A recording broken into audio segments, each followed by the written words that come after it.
Terima kasih atas kesempatannya. Pada kesempatan kali ini, izinkan saya memperkenalkan diri terlebih dahulu. Perkenalkan, nama saya Kamilia Fadila Subekti, saya dari Fakultas Hukum. Pada kesempatan kali ini, saya sebagai anggota internship 2025 akan berargumentasi di sisi kontra dengan mosi. Sebagai pemerintah Indonesia, Dewan ini akan memprioritaskan beasiswa berbasis prestasi seperti beasiswa unggulan, LPDP, dan lain-lain yang menggunakan capaian prestasi sebagai syarat utamanya dibanding beasiswa tidak mampu seperti bidik misi dan KIPK. Pertama-tama, mari kita sadari tujuan utama dari sebuah beasiswa pemerintah. Beasiswa bukan sekedar bentuk penghargaan, tapi juga instrumen pemerataan pendidikan. Pemerintah hadir untuk memastikan bahwa setiap warga negaranya, tanpa memandang latar belakang ekonomi, memiliki kesempatan yang sama untuk mengakses pendidikan tinggi. Kalau kita hanya memprioritaskan beasiswa berbasis prestasi, ada ketidakadilan struktural yang akan muncul. Mengapa? Karena capaian prestasi akademik seringkali dipengaruhi oleh kondisi ekonomi keluarga. Anak-anak dari keluarga mampu umumnya sudah lebih dulu mendapatkan akses pendidikan sekolah yang lebih baik, fasilitas belajar, bimbingan belajar, gawai, bahkan kesempatan mengikuti lomba-lomba.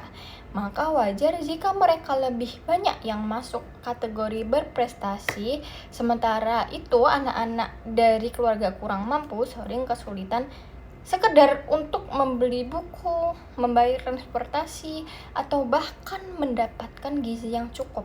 Akibatnya, potensi mereka terkubur hanya karena faktor ekonomi. Dengan kata lain, memprioritaskan beasiswa prestasi bisa semakin memperlebar jurang antara si kaya dan si miskin. Mereka yang sudah berada di atas akan lebih diuntungkan, sementara mereka yang sedang berjuang dari bawah justru makin terhambat. Padahal misi pemerintah adalah mengangkat semua lapisan masyarakat, bukan hanya yang sudah punya modal. Selain itu, beasiswa berbasis kebutuhan seperti KIPK dan bidik misi terbukti menjadi jalan keluar bagi banyak anak bangsa yang potensinya baru muncul setelah mereka mendapatkan akses pendidikan. Potensi itu bisa terpendam karena lingkungan atau fasilitas, tapi ketika diberi kesempatan, mereka mampu bersinar sama hebatnya dengan mahasiswa dari keluarga mampu.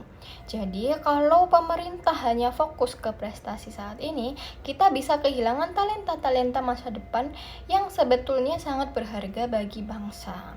Kami tidak menolak beasiswa prestasi, itu tetap penting, tapi proporsinya tidak boleh lebih tinggi dibanding beasiswa kebutuhan.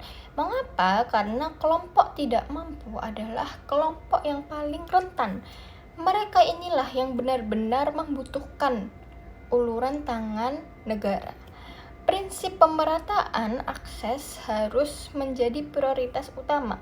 Baru setelah itu prestasi diberi ruang sebagai untuk apresiasi. Jika kita berbicara tentang pembangunan bangsa, kita harus melihat jangka panjang. Anak-anak dari keluarga mampu biasanya tetap bisa berkuliah walaupun tanpa beasiswa karena mereka punya sumber daya.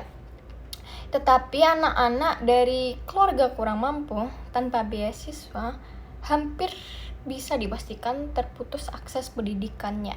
Jika negara tidak hadir untuk mereka, akan lahir lingkaran kemiskinan yang sulit untuk diputus. Jadi memprioritaskan beasiswa berbasis kebutuhan adalah strategi yang lebih adil, lebih inklusif, dan lebih sesuai dengan amanat konstitusi kita, mencerdaskan kehidupan bangsa, bukan hanya sebagian bangsa. Dengan alasan-alasan ini, kami, tim kontra, akan menolak mosi dan menegaskan bahwa beasiswa berbasis kebutuhan harus tetap menjadi prioritas pemerintah, karena